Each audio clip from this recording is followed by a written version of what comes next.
oh, chị, tôi khai chơi ở gần nhà mình à, gì hết tôi mà.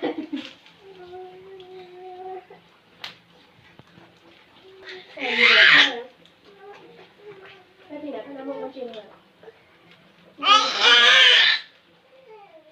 Chị cả nhà làm một ít đi.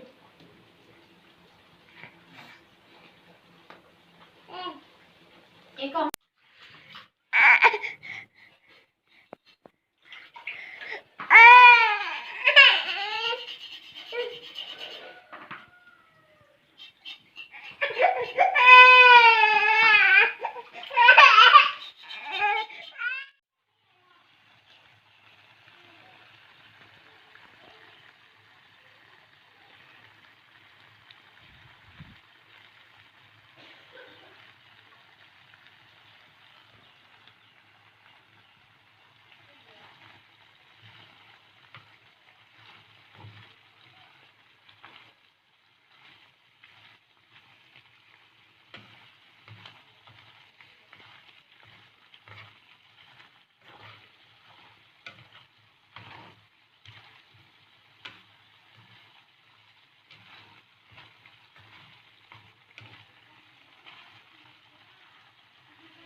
Sáng cũng trăng cũng sao.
Bây giờ mình sẽ thưởng thức món lợn gác bếp trước nhé. Mọi người nhìn này, ngon chưa? Đây.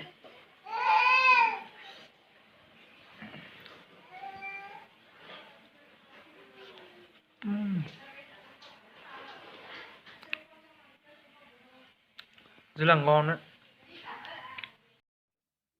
Đây là món thịt lợn gác bếp mà mình rất thích ăn. Không biết các bạn có thích ăn như mình hay không, nhưng mà mình thì rất thích món này, bởi vì món này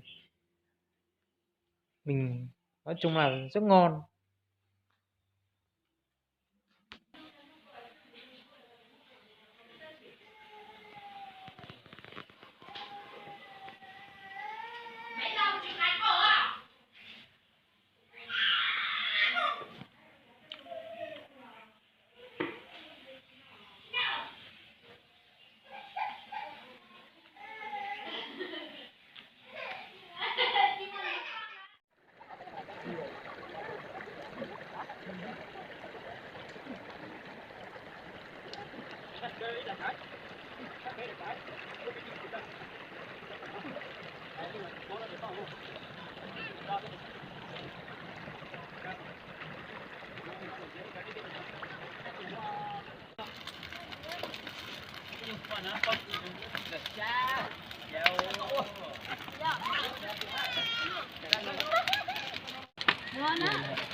là chỉ trên đây gặp tuổi nữa, thấy được này. Gặp tuổi.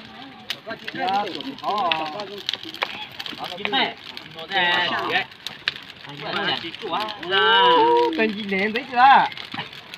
Ini salo. Cái cháu dùng cái này cô mua sữa cho nên cái đã chi nhãn đó là cái mua. Nhiều sữa. Rồi lấy được bảo. Một trái đôi mắt nhiều cho sữa. Nếu mà mẹ lẻ, mẹ sút lò.菜里面得出了块烧水，这烧干些我就去做哎。叫啥标的？老在老，你老杀杀多。哦，这，瞧见呀？我没写风哎。哎呦，这个在这样子，我这钱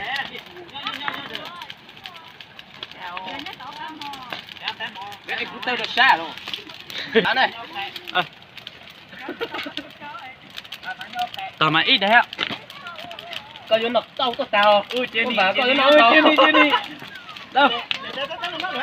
Đó cho trẻ đó. Cái con này chín chứ. Ô cũng trẻ thế rồi.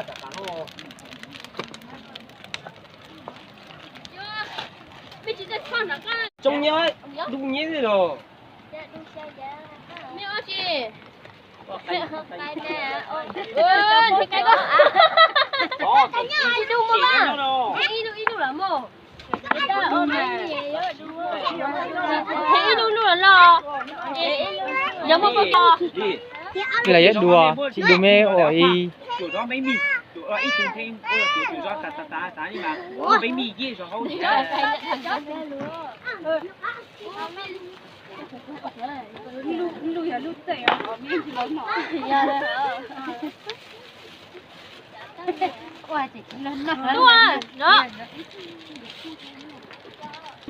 thế đi thế đi nhá.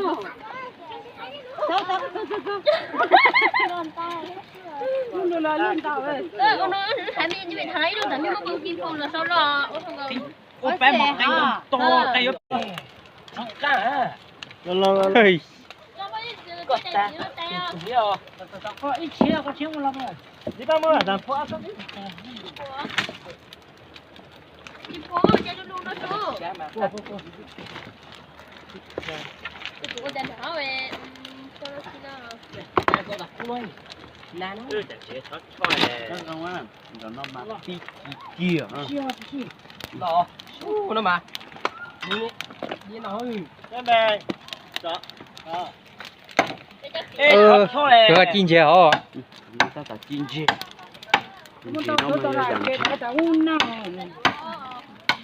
Cũng chỉ lục cả, cái là cá tưng á.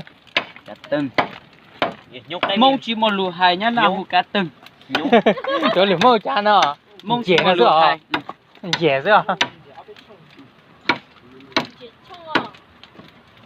Ê, sáng này vô rồi. Thoát thôi mà.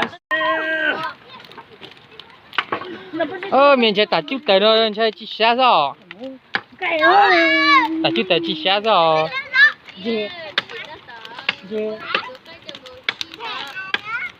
Nè lúc xưa chỉ cái chỉ về hú xí nữa.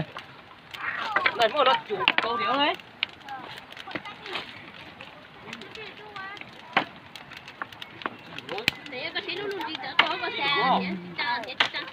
Tốt tía.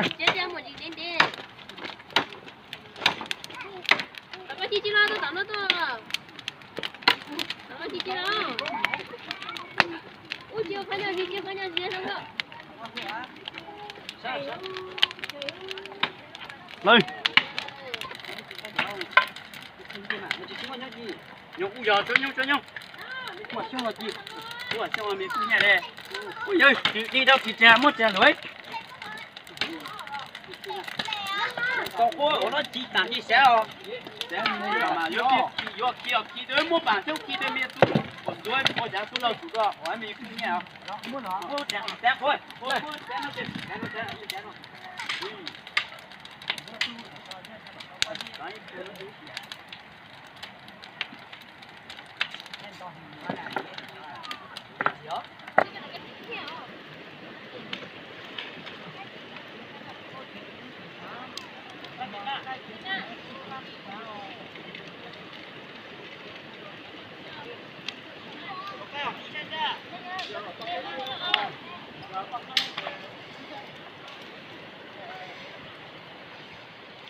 Nó vềตัวchicken này tủ đê nó.